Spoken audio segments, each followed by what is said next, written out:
Apple a récemment annoncé sa nouvelle gamme d'iPhone et les appareils font des vagues, mais pas pour les raisons que vous pourriez penser. Le problème que beaucoup de gens ont est avec les noms des appareils, qui sont iPhone 11, iPhone 11 Pro et iPhone 11 Pro Max. Pourquoi les gens sont-ils contrariés par ce système de dénomination? Eh bien, ils pensent qu'il n'y a aucune raison d'appeler l'iPhone un produit Pro. Et qu'en faisant cela, Apple dilue le mot Pro, puisque l'iPhone est clairement un produit de niveau consommateur. Mais je conteste cet argument, et dans cette vidéo, je vais expliquer exactement pourquoi. Je veux commencer par vous donner un aperçu de l'histoire d'Apple avec le mot Pro, car cela vous donnera une meilleure compréhension de pourquoi certaines personnes sont contrariées qu'Apple l'associe à l'iPhone. La première fois qu'Apple a réellement utilisé le suffixe Pro dans un produit, c'était avec le MacBook Pro en 2006. C'était équipé de fonctionnalités dont les utilisateurs avancés avaient besoin pour travailler rapidement et efficacement. Des fonctionnalités comme un écran plus grand, un processeur plus puissant, plus de ports, plus de stockage et plus de mémoire vive. Que faisaient exactement ces utilisateurs avec leur MacBook Pro? Beaucoup utilisaient leur machine pour des travaux comme le montage vidéo, la retouche photo, le design graphique ou le rendu 3D. Vous comprenez donc pourquoi les utilisateurs quotidiens naviguant sur Internet, consultant leurs emails ou rédigeant des documents n'avaient pas besoin du modèle Pro de MacBook, plus cher et puissant. En fait, à la fin des années 2000, il était rare de voir des gens avec des MacBook Pro ou des Mac Pro à moins qu'ils n'aient un travail où ces machines puissantes étaient nécessaires. Et il est facile de comprendre pourquoi. Le MacBook Pro de 2006 commençait à 2000 $, tandis que le MacBook était presque à moitié prix à 1100 $. Comparez cela au MacBook Pro d'aujourd'hui qui commence à 1300 $.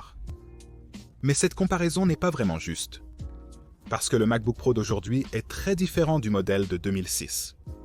Son écran est de 13 pouces au lieu de 15, et il offre la même quantité de stockage et de mémoire vive que le MacBook Air. Sa seule vraie caractéristique pro est son processeur quad-core et sa carte graphique plus rapide. Et oui, vous obtenez une barre tactile cool, mais vous obtenez également le même nombre de ports et la même qualité d'affichage que l'Air. C'est pourquoi on voit davantage de MacBook Pro utilisés par ceux que certains considèrent comme des non-professionnels, comme les étudiants. Mais curieusement, il n'y a eu aucun retour de bâton lorsque Apple a introduit un MacBook Pro de 13 pouces sous-alimenté qui commençait à seulement 1200 $ en 2008. Même si cela a dilué le nom Pro de presque exactement la même manière que l'iPhone Pro aujourd'hui. Apple a été largement critiqué pour la première fois à ce sujet avec l'iPad Pro en 2017. Non seulement beaucoup de gens l'ont vu comme une excuse pour augmenter le prix de l'appareil de 100 $, mais ils ont également eu l'impression que c'était toujours un produit de niveau consommateur indigne du nom Pro. Mais comme je l'ai dit au début de la vidéo, je ne suis pas d'accord avec l'idée que le suffixe Pro est en train d'être dilué. En fait, je pense que cela signifie à quel point des appareils comme l'iPad et l'iPhone sont devenus capables. En 2007, l'iPhone pouvait à peine prendre une photo convenable.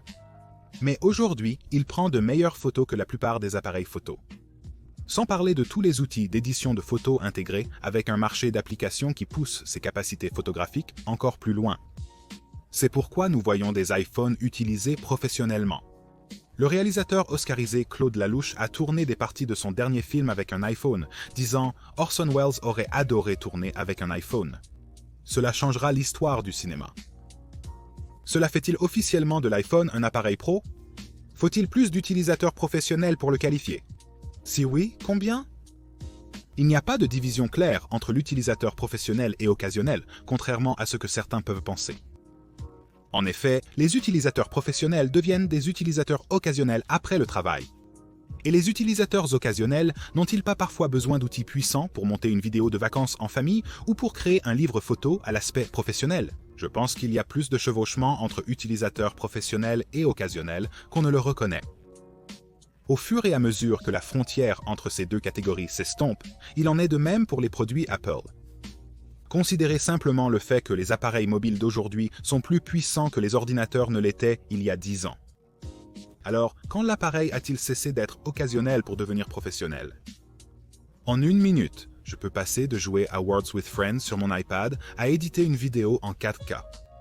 Quand j'étais enfant, il était évident que les appareils mobiles comme l'iPod n'étaient pas conçus pour un usage professionnel. Et je pense que c'est pourquoi nous n'avons jamais vu d'iPod Pro. Mais les choses sont très différentes aujourd'hui. Je pense que le contre-coup concernant le nom de l'iPhone 11 Pro vient de personnes qui ne sont pas conscientes de l'évolution considérable de la technologie au cours des 10 à 15 dernières années. Mais parce qu'Apple a officiellement fait de l'iPhone un appareil pro, cela a amené certaines personnes à souligner toutes les fonctionnalités dites professionnelles qu'elles pensent que l'iPhone n'a pas. Des choses comme un port USB-C, une prise pour casque ou le support de l'Apple Pencil. Et ce n'est pas si différent de quand l'iMac Pro a été introduit. À l'époque, Apple était critiqué pour avoir appelé l'appareil une machine pro malgré son manque de possibilités de mise à niveau par l'utilisateur. C'est une réaction que nous voyons chaque fois qu'Apple utilise Pro dans le nom d'un produit. S'il ne possède pas une fonctionnalité dont j'ai besoin en tant que professionnel, alors il ne mérite pas d'être appelé un produit de qualité professionnelle. Mais bien sûr, cela dépend de qui vous demandez, les besoins variant selon les personnes. Et cela nous amène à l'une de mes citations préférées de Steve Jobs, qui a dit « Les produits sont des paquets d'accentuation. Certains aspects d'un produit sont mis en avant, d'autres non. Telle a été l'approche d'Apple depuis le début. Mon iPad est-il considéré comme un produit défectueux puisqu'il ne prend pas en charge Flash? Je ne pense pas. Mais cela pourrait être un obstacle majeur pour d'autres.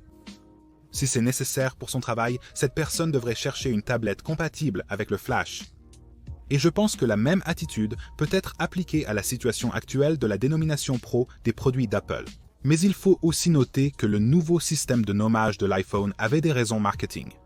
Et il est facile de comprendre la logique d'Apple en regardant leurs autres gammes de produits.